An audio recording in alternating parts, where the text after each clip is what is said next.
Jemaat yang dikasihi Tuhan Yesus Kristus, Shalom. Seluruh presbiter bertugas mengucapkan selamat beribadah di hari Minggu ketiga sesudah Paskah. Kiranya ibadah yang kita lakukan saat ini berkenan di hadapan Tuhan. Pemberita firman pada ibadah ini adalah Pendeta Inyoman Jepun MTH. Jemaat Tuhan, mari berdiri untuk menyambut kehadiran Tuhan di tengah-tengah persekutuan kita.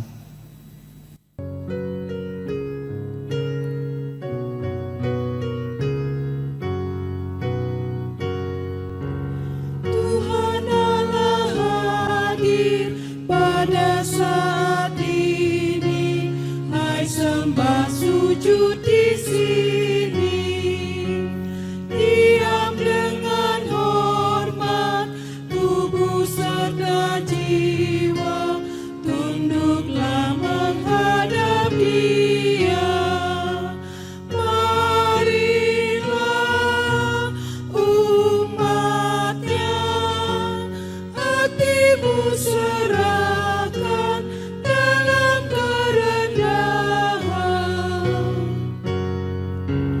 Tuhan Allah hadir yang dimuliakan dalam sorga siang malam. Suci, suci, suci untuk selamanya, dinyanyikan malak sorga. Ya Allah, terimalah pujian jemaat beserta malaikat.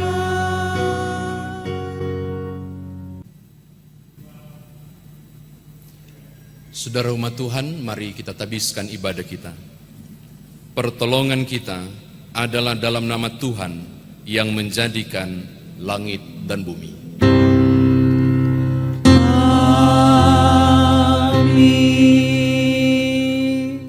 Sebab itu, marilah dengan penuh keberanian menghampiri takhta kasih karunia, supaya kita menerima rahmat dan menemukan kasih karunia untuk mendapat pertolongan kita pada waktunya. Demikian atas pembimbing Ibrani pasal 4 ayat 16, terimalah salam, kasih karunia, rahmat dan damai sejahtera dari Allah Bapa dan Kristus Yesus Tuhan kita menyertai engkau. Dan menyertai juga.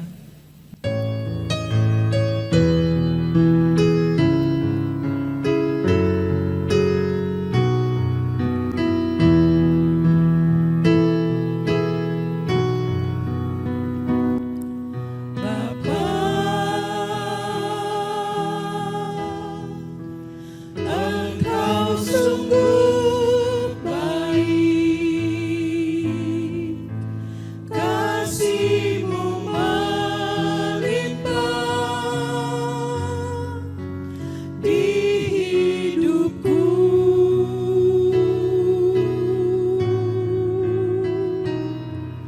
Bapa, ku berterima kasih, berkat-Mu hari ini yang Kau sediakan bagiku. Ku naikkan syukurku buat hari yang Kau beri. Tak habis-habisnya kasih dan rahmat-Mu, selalu baru dan tak pernah terlambat pertolongan-Mu, besar setia-Mu di sepanjang hidupku.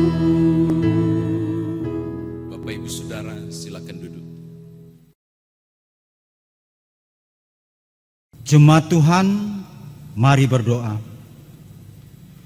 Ya Bapa Maha Kuasa, kami bersyukur atas pertolongan dan berkat-Mu yang kami terima dalam kehidupan selama sepekan yang lalu.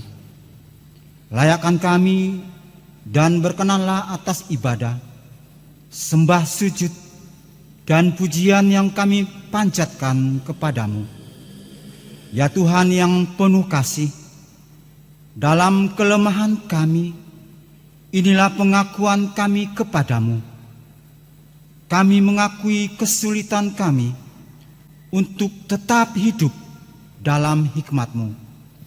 Kami cenderung mengabaikan waktu untuk bersekutu denganmu.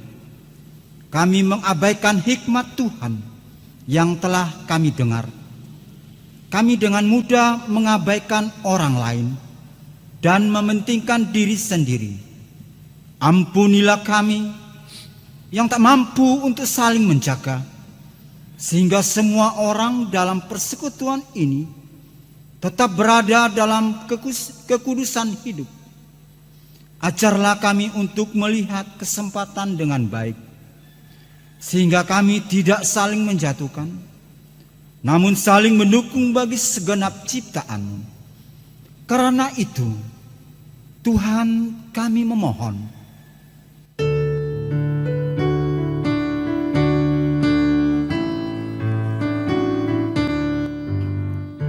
suara-Mu ku dengar memanggil diriku, supaya ku di Golgota dimasuk darah-Mu.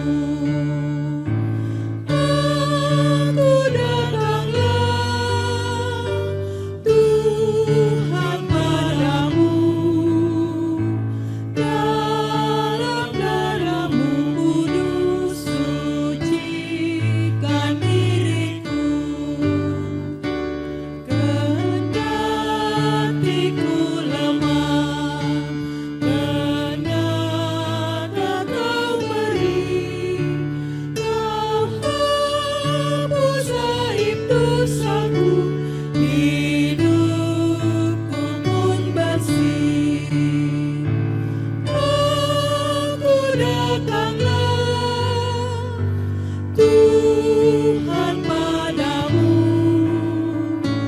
Dalam darah-Mu kudus sucikan diriku.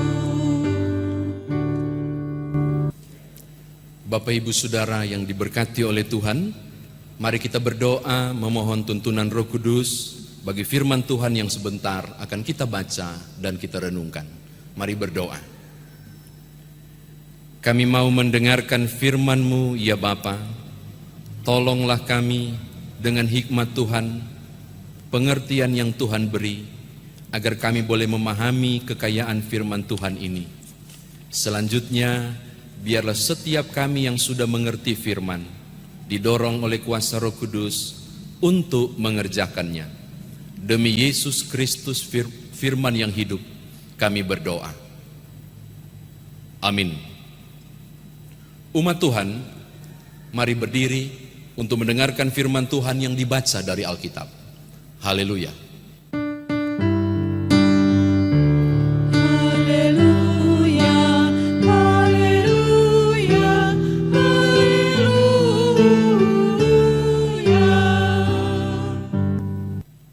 Pembacaan Alkitab hari ini dari Imamat pasal 1 ayat 1 hingga ayat yang ke-9 yang menyatakan demikian. Tuhan memanggil Musa dan berfirman kepadanya dari dalam kemah pertemuan. Berbicaralah kepada orang Israel dan katakan kepada mereka, apabila seorang di antaramu hendak mempersembahkan persembahan kepada Tuhan, haruslah persembahanmu yang kamu persembahkan itu dari ternak, yakni dari lembu sapi atau dari kambing domba. Jikalau persembahannya merupakan korban bakaran dari lembu, haruslah ia mempersembahkan seekor jantan yang tidak bercela. Ia harus membawanya ke pintu kemah pertemuan, supaya Tuhan berkenan akan dia. Lalu ia harus meletakkan tangannya ke atas kepala korban bakaran itu, sehingga baginya persembahan itu diperkenan untuk mengadakan pendamaian baginya. Kemudian haruslah ia menyembelih lembu itu di hadapan Tuhan dan anak-anak Harun. Imam-imam itu harus mempersembahkan darah lembu itu dan menyiramkannya pada sekeliling mezbah yang di depan pintu kemah pertemuan. Kemudian haruslah ia menguliti korban bakaran itu dan memotong-motongnya menurut bagian-bagian tertentu. Anak-anak Imam Harun haruslah menaruh api di atas mezbah dan menyusun kayu di atas api itu. Dan mereka harus mengatur potongan-potongan korban itu dan kepala serta lemaknya di atas kayu yang sedang menyala di atas mezbah. Tetapi isi perutnya dan betisnya haruslah dibasuh dengan air, dan seluruhnya itu harus dibakar oleh imam di atas mezbah sebagai korban bakaran, sebagai korban api-apian yang baunya menyenangkan bagi Tuhan. Demikianlah pembacaan Alkitab. Hendaklah firman Tuhan diam dengan segala kekayaannya di antara kamu, dan ucaplah syukur kepada Allah.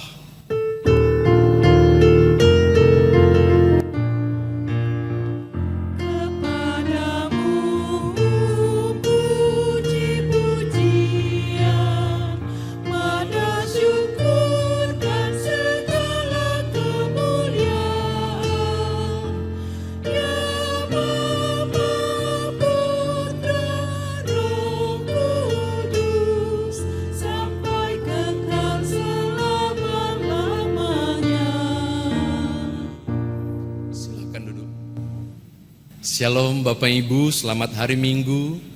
Bapak Ibu yang berada di rumah yang saat ini mengikuti siaran di kanal YouTube resmi GPIB Jemaat Peniel Palembang.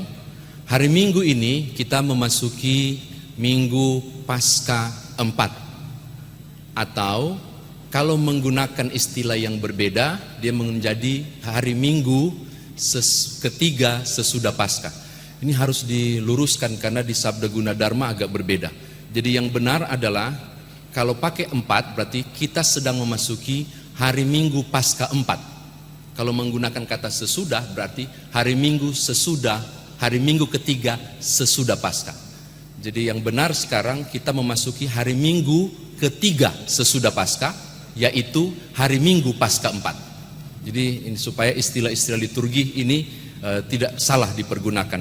Nah, Bapak Ibu Saudara kekasih dalam Tuhan, Imamat pasal 1 ayat 1 sampai 9. Kalaupun saudara mau lanjut baca sampai ayat yang ke-15 atau bahkan sampai selesai perikop ini bicara tentang korban bakaran. Pada waktu itu Israel masih ada di padang gurun. Lalu bagaimana cara mereka berjumpa dengan Allah? Mereka membuat perjumpaan dengan Allah di kemah pertemuan. Tabut perjanjian ada di dalam, lalu kemudian kemah pertemuan. Nah, di luar kemah pertemuanlah tempat persembahan itu dilakukan. Paling tidak ada 3 jenis korban bakaran menurut jenis hewan yang dipakai. Yang pertama saudara temukan pada ayatnya yang ketiga. Yang kedua saudara temukan pada ayat yang ke-10. Yang berikut saudara temukan di ayat yang ke-14. Yang ketiga itu kerbau atau lembu. Yang ayat ke-10 itu tentang kambing dan domba. Lalu ayat yang ke-15 dan 14 tentang burung. Kalau yang dipersembahkan adalah burung. Saya mau ajak Bapak Ibu untuk sekilas melihat ayat 3, 4, 5 sampai ayat yang ke-9. Prosesnya kalau saudara cuma sekali baca pasti akan lupa. Sengaja saya mau bilang begini, kalau cuma satu kali baca pasti lupa. Mengapa? Karena prosesnya sangat rumit. Yang pertama, syarat ketika 3 jenis hewan ini, kalau pada ayat yang ketiga, lembu, sapi itu mau dikorbankan, itu harus yang tidak bercela. Kata tidak bercela berarti tak bercacat. Tak bercacat berarti yang benar-benar telah diperiksa. Kalau setelah mereka masuk ke tanah Kanaan, bait Allah berdiri, itu memang prosedurnya lebih luar biasa oleh para imam, diseleksi dulu dan diperiksa. Yang saya mau katakan adalah, perhatikan baik-baik, korban persembahan kepada Allah diberikan, dilakukan itu dalam kondisi sempurna, tidak cacat. Syarat pertama. Yang kedua, itu kemudian diserahkan kepada imam. Ketika itu akan dikorbankan harus disaksikan oleh Harun dan anak-anaknya. Tapi yang menarik perhatian saya adalah sebelum dikorbankan, sang kepala keluarga yang membawa korban bakaran itu atau umat yang membawa korban bakaran itu, dia harus meletakkan tangan, menumpangkan tangan di kepala hewan itu. Seakan mau bilang begini kepada Tuhan, Tuhan, akulah yang bawa korban ini untuk menyenangkan Engkau. Setelah itu dilakukan baru disembeli. Proses panjangnya adalah anak-anak Harun akan menggunakan darah untuk menuangkan di sekeliling mezbah. Apa fungsinya? Darah itu berfungsi untuk penebusan. Maka ketika mengambil darah korban bakaran, ini menunjuk tentang sekaligus korban tebusan. Mau menunjuk tentang orang berdosa itu diampuni. Jadi darah itu adalah simbol penebusan. Makanya kalau saudara merenung mengapa Yesus harus mati, ini bicara soal darah, yaitu sebagai korban penebusan dosa. Tidak selesai di situ Bapak Ibu.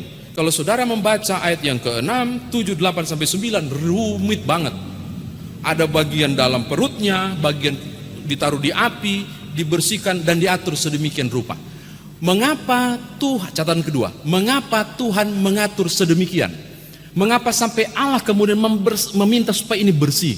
Seakan mau berkata kepada saudara, tidak main-main soal persembahan, tidak main-main soal korban bakaran. Itu hal yang sangat penting ditentukan oleh Allah. Sampai secara detail itu diatur sedemikian rupa. Supaya umat tahu yang diberikan kepada Allah adalah yang terbaik. Kedua, yang diberikan kepada Allah sesuai prosedur ilahi. Jadi tidak mudah Bapak Ibu. Diberikan kepada Allah sesuai yang terbaik, menyerahkannya pakai prosedur ilahi yang Tuhan tetapkan. Jadi orang Yahudi waktu itu ketika memberikan persembahan, mereka harus mempersembahkannya dengan sangat sempurna, diatur dengan detail supaya berkenan di hadapan Allah. Saya kira demikian firman Tuhan ditafsirkan bagi kita. Nah sekarang bagaimana saudara dan saya membawa firman Tuhan ini dalam kehidupan beriman istimewa ketika kita sudah memasuki Minggu Paskah keempat atau hari Minggu ketiga sesudah Paskah di hari ini. Bagaimana kemudian saudara melihat korban bakaran ini dalam realitas kehidupan orang percaya? Bapak Ibu hanya ada 2 catatan. Yang pertama, andai kata saya yang jadi imam, anak-anak Harun atau siapapun imam besar dan siapapun yang akan melakukan ritual ini melebihi membayangkannya melebihi dari persiapan mingguan khotbah ketika saya mau lakukan. Karena kalau saudara baca tentang ketentuan pakaian imam, ini juga ribet. Jadi saya lagi bayangkan mereka sedang bawa korban bakaran, sehari sebelumnya barangkali sudah disiapkan segala bentuk pakaiannya, disiapkan luar biasa, lalu mulai dihafal runtut liturginya dan dituntaskan. Tidak boleh salah. Siapa yang potong, siapa yang kemudian curahkan itu darah, siapa yang bersihkan bagian dalam dari korban bakaran itu, siapa yang kemudian bawa masuk. Jadi tatanannya diatur sedemikian rupa. Lalu sekarang saya tersenyum dan berkata, syukur bahwa saya maupun saudara bukan orang Yahudi. Syukur bahwa saya dan saudara adalah orang yang percaya pada Yesus Kristus. Yang imamnya sudah bukan Imam Harun, tapi imamnya adalah Yesus Kristus sendiri yang disebut Imam Agung. Dan seluruh ritme itu dipotong. Gak lagi ada prosedur-prosedur yang rumit dan macam-macam itu. Engkau cukup mempersembahkan persembahan yang benar di hadapan Allah menurut Roma 12 ayat 1. Persembahkanlah tubuhmu sebagai persembahan yang berkenan di hadapan. Itu doang. Gak perlu lagi A, B, enggak. Jadi seakan mau berkata kepada Bapak Ibu betapa beruntungnya, dari 2 minggu berturut-turut saya pakai istilah beruntung, istilah sekuler, seakan berkata betapa wow sebuah anugerah, engkau dan saya tidak dirumitkan soal persembahan seperti orang Yahudi. Ketika kita terima Yesus Kristus sebagai Tuhan, sebab Sang Imam Agung itu telah memutuskan mata rantai prosesnya, sehingga Yesus Kristuslah yang jadi imam sekaligus korbannya yang harus dipersembahkan. Jadi kita tidak disibukkan dengan kondisi ini. Jadi betapa bersyukur Bapak Ibu. Maka aneh kalau saudara mengatakan ribetnya jadi orang Kristen, ada ketentuan A, B, dan C. Aduh, jadi orang Yahudi lebih ribet. Harus enggak. Sangat simpel model ibadah orang Kristen. Jadi seharusnya meringankan saudara dan tidak ada keluhan untuk datang beribadah. Bahkan hari ini sesuatu yang luar biasa. Kita nggak bisa ke gereja, Tuhan menyiapkan fasilitas yang luar biasa. Untuk Bapak Ibu ketahui, mulai per hari Minggu ini, tim sudah bekerja. Ini kalau bisa disuruh syuting, ada 4 kamera yang dipakai. Betapa fasilitasnya dipermudah, hingga tidak ada alasan tidak ikut ibadah. Saya nggak tahu kalau andai kata di kondisi Yahudi zaman dulu dan masih ada sampai sekarang, boleh nggak pergi ibadah model nggak bisa, saya yakin, karena aturannya harus pas, harus sangat detail. Bersyukurlah engkau dan aku, oleh karena Yesus Kristus kita dipermudah menyembah Allah dalam ibadah. Amin. Ini yang pertama. Yang kedua, yang terakhir Bapak Ibu, saya kok tertarik ya dia menggunakan kata sempurna itu, tidak bercacat, tidak bercelah itu. Saya kok tertarik ketika kok Tuhan sampai atur loh modelnya. 3 jenis korban, 3 model cara. Dengan runtut yang luar biasa. Yang tadi saya simpulkan, berarti nggak macam-macam kalau mau dipersembahkan. Maka saya mau katakan kepada Bapak Ibu yang terakhir ini, harus menyiapkan segala sesuatu juga. Walaupun Tuhan permudah kita untuk berjumpa dengan Allah, tidak berarti kemudian kita asal-asalan melakukannya. Maksud saya begitu. Walaupun tidak ada aturan ketat tentang model persembahan, tapi engkau harus menyiapkan yang terbaik, yang tak bercela dan tak bercacat. Itu syaratnya nggak bisa dicoret. Jadi ketika Bapak Ibu dan saya menghadap Allah, siapkanlah yang terbaik. Maaf ya, saya tidak bicara persembahan saja. Ini bukan soal rupiah, enggak. Menyiapkan hati dengan sempurna, menyiapkan segala sesuatu. Saya selalu suka bilang ke istri, setiap kali kita sudah mulai ibadah online, habis itu foto, baru posting di Facebook. Sengaja, karena saya senang melihat orang-orang yang benar-benar kayak ke gereja padahal di rumah loh. Hasil fotonya seakan mau bilang, wow, walaupun ibadah di rumah, mereka menyiapkannya luar biasa. Ada berapa saya lihat orang-orang posting, kayak ke gereja.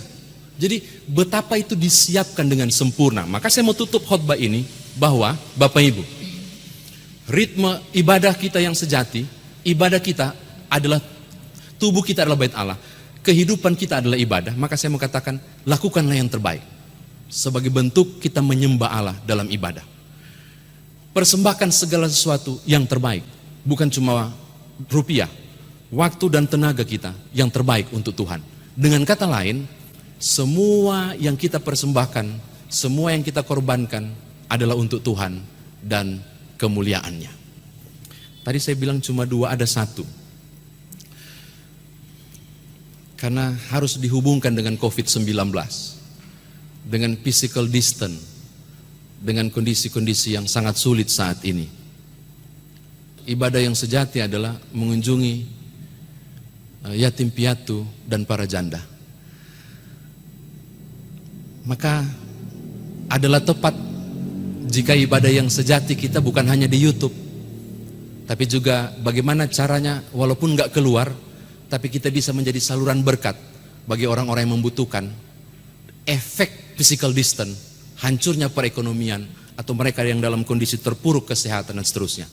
Saya tidak detail, Bapak Ibu yang pikirkan, minta hikmat gimana caranya agar persekutuan ibadah ini tidak hanya formal seperti ini, tapi mengerjakan dalam kehidupan beriman kita. Mari mendekati Tuhan dengan penuh sukacita, karena kita telah mendekatinya dengan kemurahan melalui Yesus Kristus, Tuhan kita. Haleluya. Amin.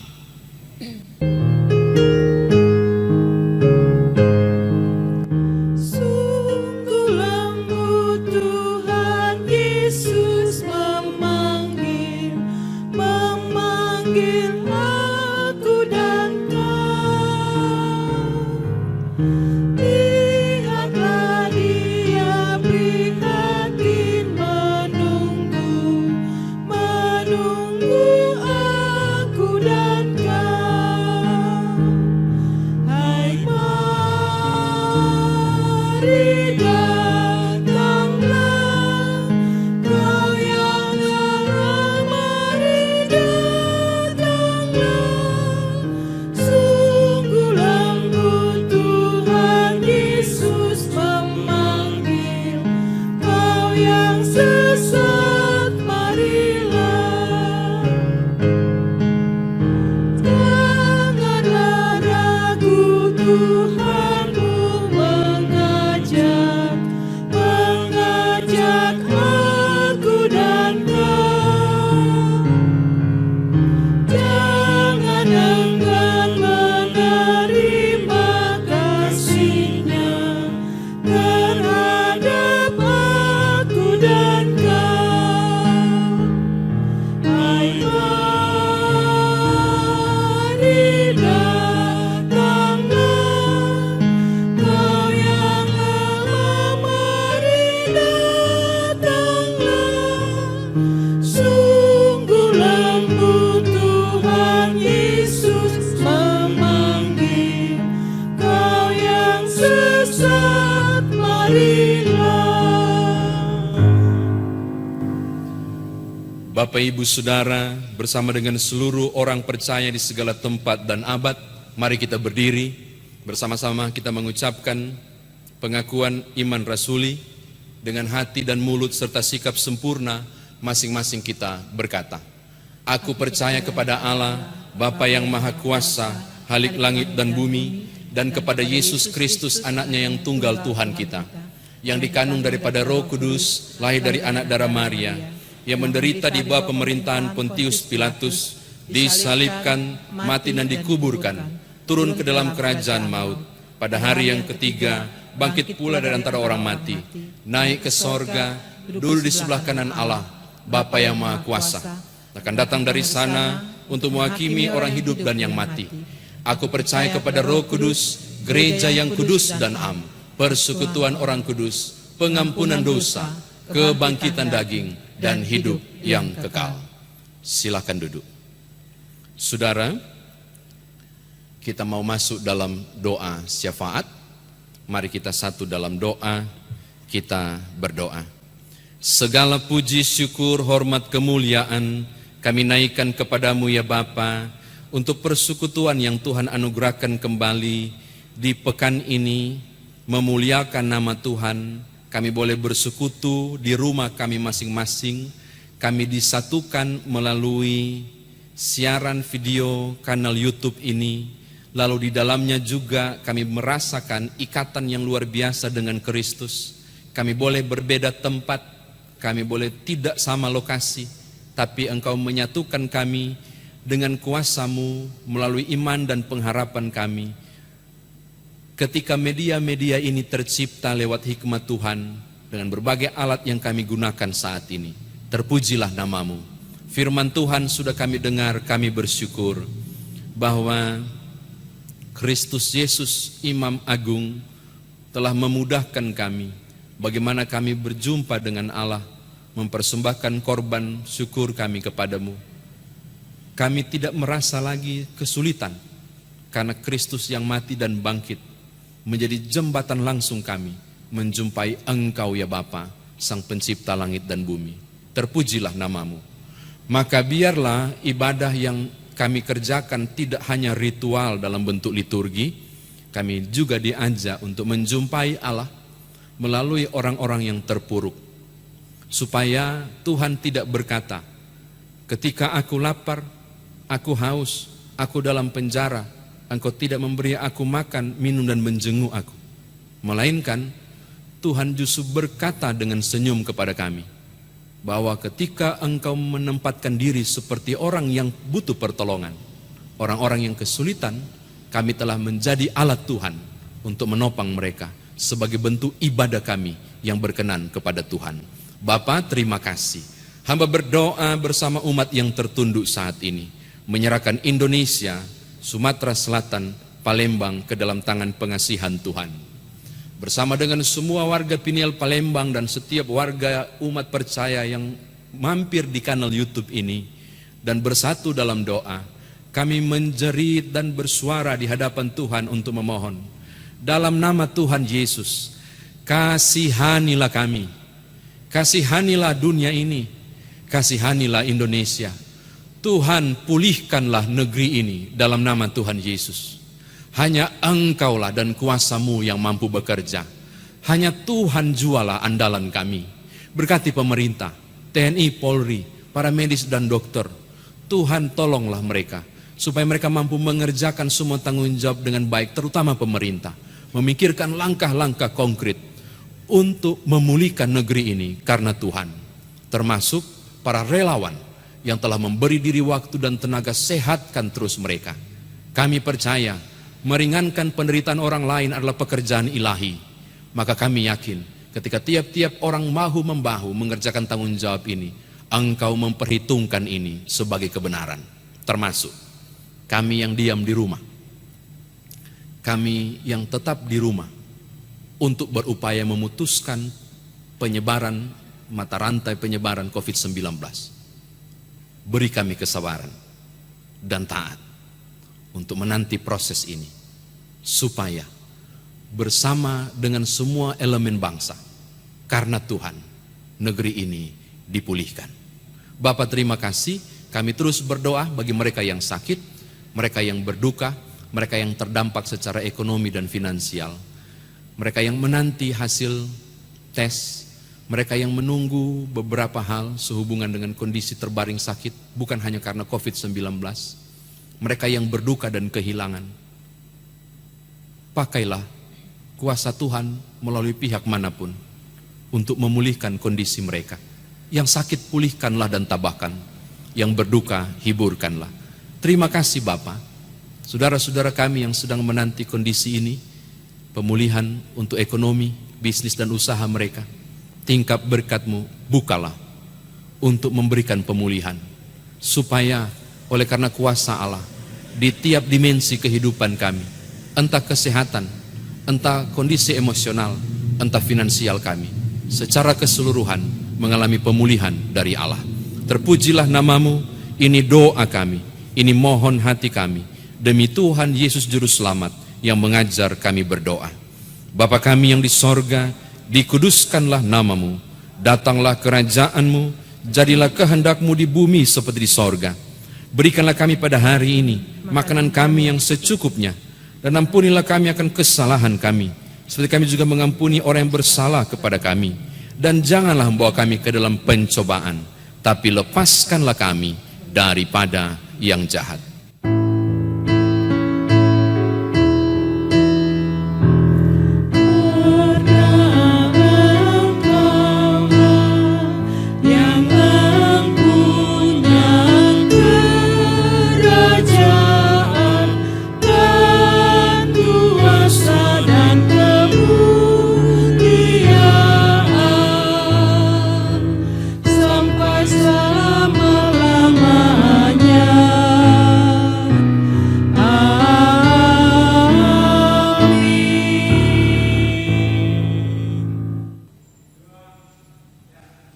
Marilah kita memberi persembahan kepada Tuhan dengan hati, mulut, dan tangan kita.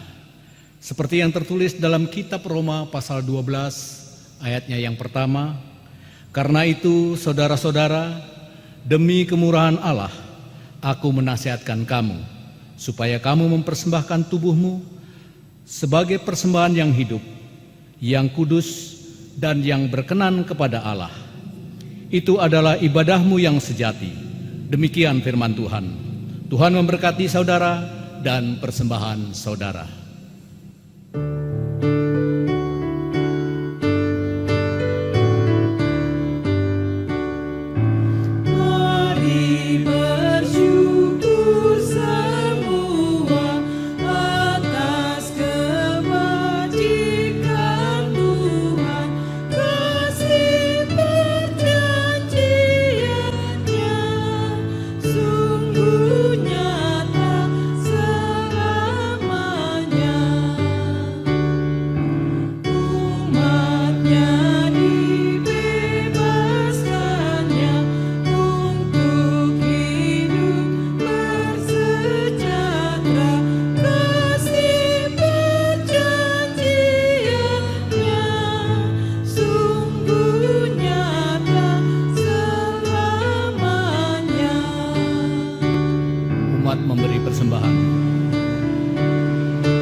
Marilah berdiri untuk menyerahkan persembahan ini kepada Tuhan dalam doa syukur.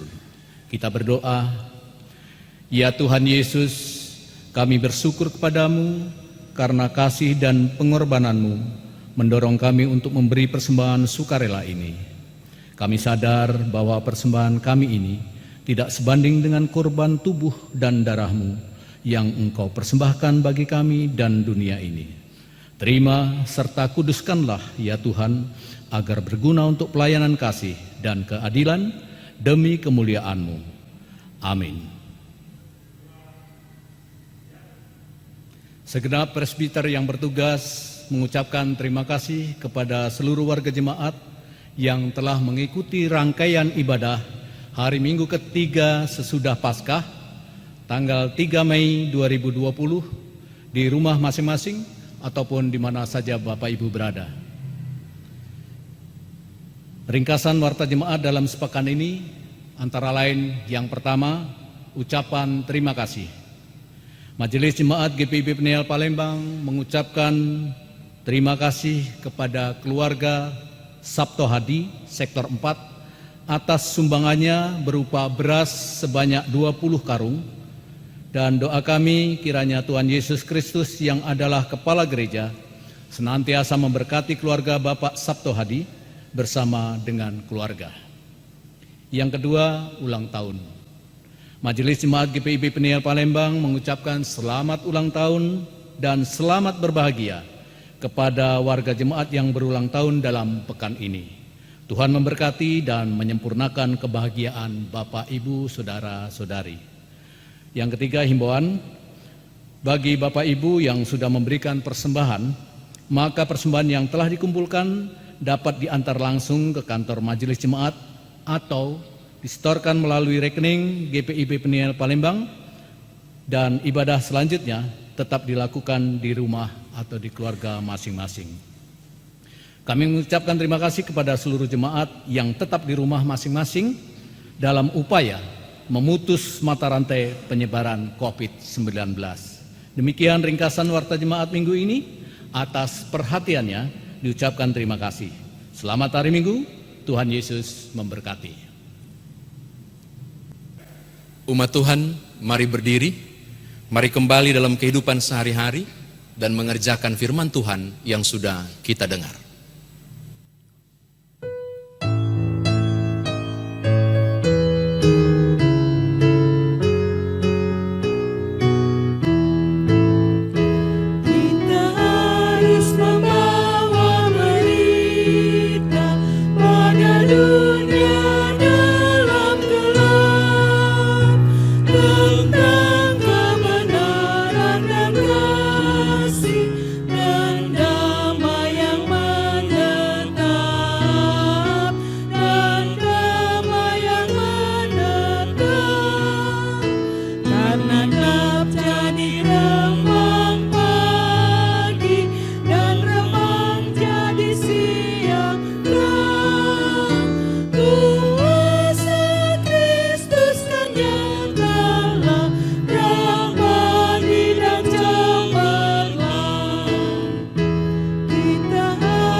Saudara umat Tuhan, arahkan hati dan pikiranmu kepada Tuhan, serta terimalah berkat-Nya.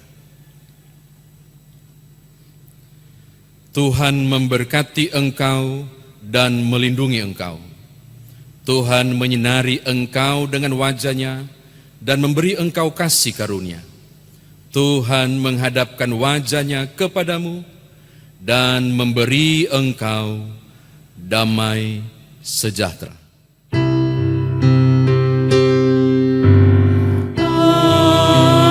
Amin.